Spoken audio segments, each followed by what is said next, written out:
Okay, students, as you know that today we will start the new chapter, chapter number 16, chemical industries, and let's start from the first topic, which is 16.1, basic metallurgical operation. Before talking about the detail of the basic metallurgical operation, let's discuss about the main crux of the that topic, that is metallurgy.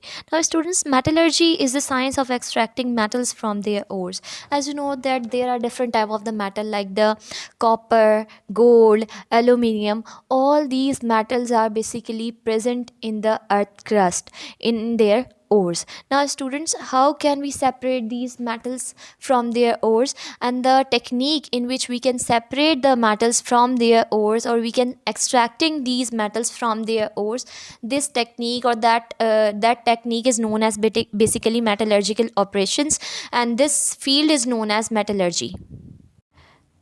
Now, students, we will talk about few of the terms that are generally used in the metallurgical operations like minerals, ores, gangs, etc.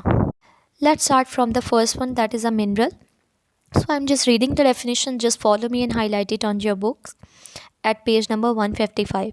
The solid natural material found beneath the earth's surface which contains the compound of the metals in the combined state along with the earthly impurities are known as minerals.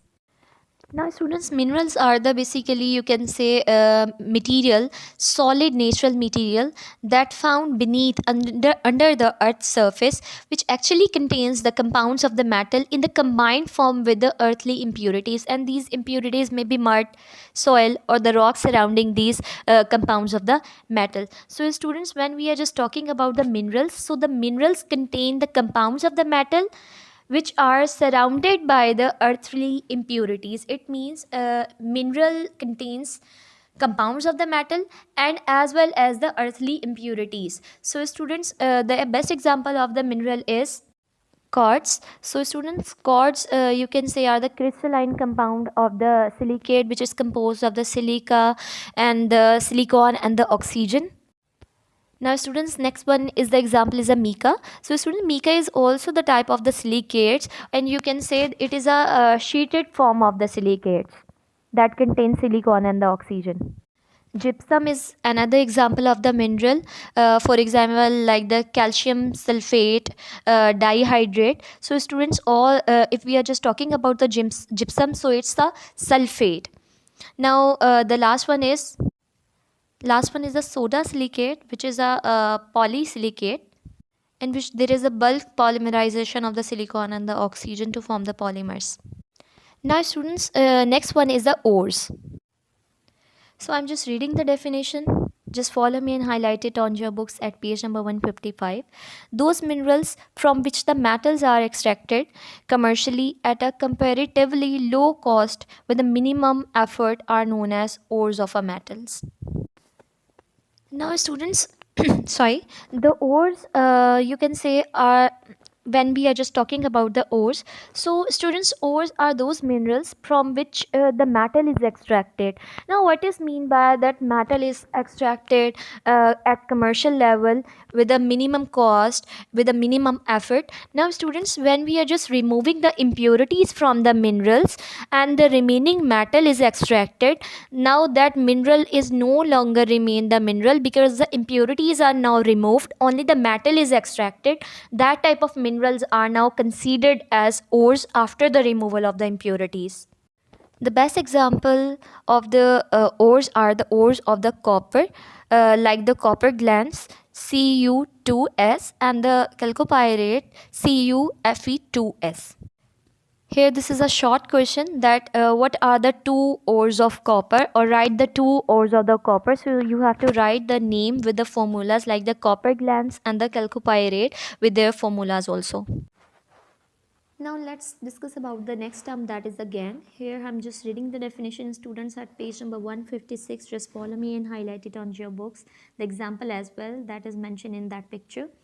The earthly and the other impurities associated with the minerals are known as gang. So students, the earthly impurities or the other impurities, you can say other chemical compounds, when associated with the minerals or find along with the compounds of the metals within the mineral are known as impurities. Now the best example of the impurities is the rock surrounding the gold. As you know students, we have to obtain the gold from the mines or the ores. Now student, that gold is not in the separated form, it is basically surrounded by the rocks. And now student, in that form in which the gold is surrounded by the rock, in that case the rock act as a gangue, because it act as a impurities that contain the earthly material and different other compounds, and that gold is the metal. And when these gold, that is a metal, and the earthly impurities like the rock, when present at the same time, that is known as the mineral. So students, if we are just talking about the gangue, so gangue are the earthly or the other impurities that is present, that is associated with the minerals, are known as gangue. Now students, we will talk about the metallurgy. Here this is an important topic. First of all, we will discuss about the definition of the metallurgy. Secondly, we will talk about the steps of the metal extraction, and after that we will talk about the each and every step of the metallurgical technique. Now students, we will talk about the definition of the metallurgy first. So here I'm just reading the definition, just follow me and highlight it on your books. The process of extraction of a metal in a pure state on a large scale from its ore by a physical or the chemical means is known as metallurgy.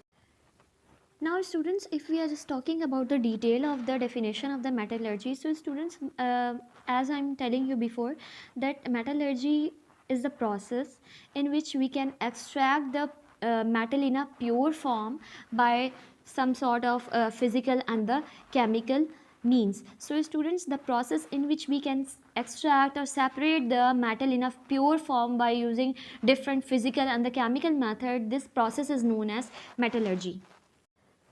Now students, there are three steps of the metal extraction from their ore. The first one is the concentration of the ore, second one is the extraction of the metal, and the third one is the refining of a metal. Now students, if we are just talking about the metallurgy, the first step is the concentration. The concentration is the process in which we can remove the impurities from the mineral, and after removing the impurities from the minerals, the remaining is the compound of the metal. It means if we are just talking about the concentration process, in concentration process we have to remove the gangue, and after removing the gangue, what is the product after removing the gangue? We have to separate the compounds of the metals from the gangue in the process of the concentration, and after removal of the gangue from the minerals, it is known as concentrate, that is only contain the compounds of the metal. Now students, second one step is the extraction. Just listen to me flat. In concentration process, we can remove the gangue to obtain the compounds of the metal. Now after obtaining the compounds of the metal, we can do the process of extraction. Now in the process of extraction, we have to separate the pure metal from the compounds of the metal. Just listen to me flat, I'm just repeating again that in extraction process we have to separate the particular or the desired matter from the compounds of the metal, okay? And in refining process, that is the last and the final step of metallurgical extraction. In that process we can refine or further purify the metal that we can extract it, okay? Okay students, now here we will talk about the detail of each and every step of the metallurgy. Now let's start from the first step, that is the concentration. Students, first of all we have to obtain the minerals from their mines, and after obtaining the minerals from their mines we have to bring it into different industries or the metallurgical industries you can say, and in that industries we have to do different type of chemical or the physical process to separate and obtain the pure form of the metal from their minerals. To obtain the pure form of the metal, we have to follow the three processes that is included in the metallurgical operation. The first one is the concentration, second one is the extraction, and the last one is the refining. Now let's start the first step, that is concentration of the ore. Here I'm just reading the definition of the concentration first, and after concentration I'm just reading the definition of the concentrate as well. So just follow me and highlight it on your books at page number 156. The process of removal of the gangue from the ores is technically known as concentration. Now students, as I'm saying to you that we have to bring the minerals in the industries, and after bringing these minerals in the industries, what is the first step? The first step is the concentration, and the process in which we can remove the gangue from the ores or the minerals, that process of removal of the gangues from their ore is known as concentration. Now student, what is the product of the process of the concentration after removing the gangue? After removing the gangue, the product is the compound of the metal. Okay students? Now that compound of the metal that is obtained by the removal of the gangue from the mineral is known as concentrate. And concentrate means now it no longer contain impurities in a bulk amount. Now here I'm just reading the definition. You have to write it on your books. The purified ore after the concentration process is known as concentrate. Now students, what is mean by concentrate? Now students, the compound, or you can say the compound of the metals which is obtained by the removal of the impurities from them that are associated with them. So students, when we are removing the impurities from the compounds of the metal, now the compound of the metals are known as concentrate, because they no longer contain the impurities in the bulk amount. So students, in concentration process, first of all we will talk about the definition of the concentration. The second heading will be the definition of the concentrate, and thirdly we will talk about the methods of the concentration. Now students, we employ three different types of metal to do the concentration process of the ores. The first one method is the gravity separation, the second one is the floating process, and the last one is the electromagnetic separation. Now let's start from the first method of the concentration, that is the gravity separation. Here I am just reading the definition. We have to discuss that gravity separation in two main headings. The first one is the definition and the second one is the method, or you can say the mechanism or the process as well. So I am just reading the definition. Just follow me and highlight it on your books. Gravity separation is based on the differences in the density of the metallic ore and the gangue particles. Students, gravity separation is the process in which we can separate the metallic ore from the gangue particles due to the difference in their densities. Due to the difference in their densities, we can separate the metallic ore from the gangue. Now we will discuss about the method or the mechanism of the gravity separation. So in this process, the powdered heavy metal bearing ore settle down on the agitation in the steam of the water, while the lighter gangue particles are carried away by the water. Now students, in that process, this process is basically takes place in large vessels or the large tanks or the containers.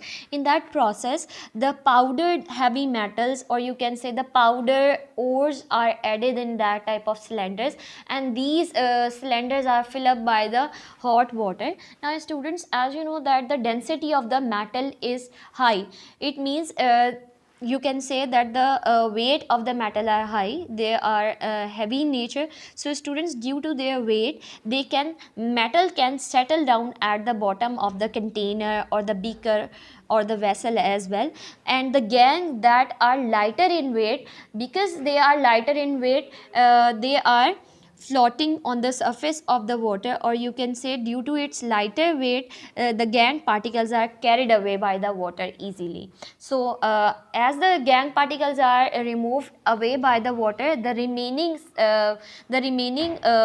you can say the metal that is present at the bottom, we can separate it, and in this way we can do the separation of the metals from their gangue particles. Okay students, now we will talk about the second method of the concentration, that is a Froth floating process. Here we will discuss it in two main headings. First one is the definition and the second one is the mechanism or the method. Let's start from the first one to get the general concept of that topic. So I'm just reading the definition, just follow me and highlight it on your books. Froth floating process is based on the wetting characteristic of the ores and the gangue particles with the oil and the water respectively. Now students, this is the process in which we can wet the ores and the gangue particle. We have to treat the ores and the gangue particles with the oil and the water, and after that we will discuss about the mechanism of the froth floating process, that how can we separate the compounds of the metals from the gangue by using the froth floating process. So here we will discuss about the method. The ore particles are wetted by the oil and the gangue particles by the water. The whole mixture is agitated with the compressed air, as the oil coated ore particles, being lighter, come to the surface in a form of the froth that can be skimmed further. Now students, in that process the crushed ores or the crushed minerals are added in the cylinders, and that cylinder is filled up by the water and the oil, and we have to provide the compressed air. As the compressed air is provided to the chamber or the cylinder, the ore particle that are actually the compounds of the metals are surrounded by the oil droplets. Now students, as you know, the density of the metal are higher, but when it is coated by the oil, the density of the metal become low. As the density of the metal become low, they move towards the surface of the water in a form of the froth, and when it is reach the surface of the water in a form of the froth, we have to skim that froth, and in that scheme of the froth, the compound of the metals are found. Now what happens with the remaining gangue? Now student, in that condition the gangue become heavier and they form up precipitates, or they can settle down at the bottom of the beaker. Okay students, now in that process we have to separate the you can say that we have to separate the compounds of the metals in a form of the froth. Now students, the last one and the third method used in the concentration process is the electromagnetic separation. We have to discuss that topic in two main headings. The first one is the definition and the second one is the method of the mechanism. So let's start from the first one, that is the definition. So I'm just reading the definition, just follow me and highlight it on your books. Electromagnetic separation is based on the separation of the metallic ores from the non-metallic impurities by means of the electromagnets and the magnetic separators. Now students, as you know, if we are just talking about the metals, so the metals have capability to attracted by the magnets. So students, if we are just talking about the separation of the compounds of the metals from their gangues, so electromagnetic separation is the process in which the magnetic ore can be separated from the non-metallic impurities. As you know that impurities are not metallic in nature. As they are not metallic in nature, they cannot be attracted by the magnet. So students, here in this method we can separate the magnetic ore from the non-magnetic impurities by using the electromagnets and the magnetic separators. Now we will discuss about the method. The powdered ore is dropped over the leather belts moving over the two rollers, one of which is the magnetic in nature, and the non-magnetic ore falls first and the magnetic ore gets attached or the attracted and falls further away. Now students, as you are looking at the diagram of this separation, here there is a metallic belt, and these metallic belt is basically wrap over the two rollers. Now students, when the crushed ores that contains the gangue particles and the compounds of the metals are fall on that magnetic belt, and the one roller is the normal roller and the second one is known as the electromagnet that actually contains the electromagnet in it. So students, as the magnetic belts attracts the metallic ore, but the non-metallic gangue cannot be attracted by the metallic belt. So as the gangue particles are non-metallic in nature, they cannot attract or attach with the magnetic belt. So firstly they separate out, and after the removal of the gangue from the mineral, the next one is a separation of the magnetic ore that is attached with the magnetic belt.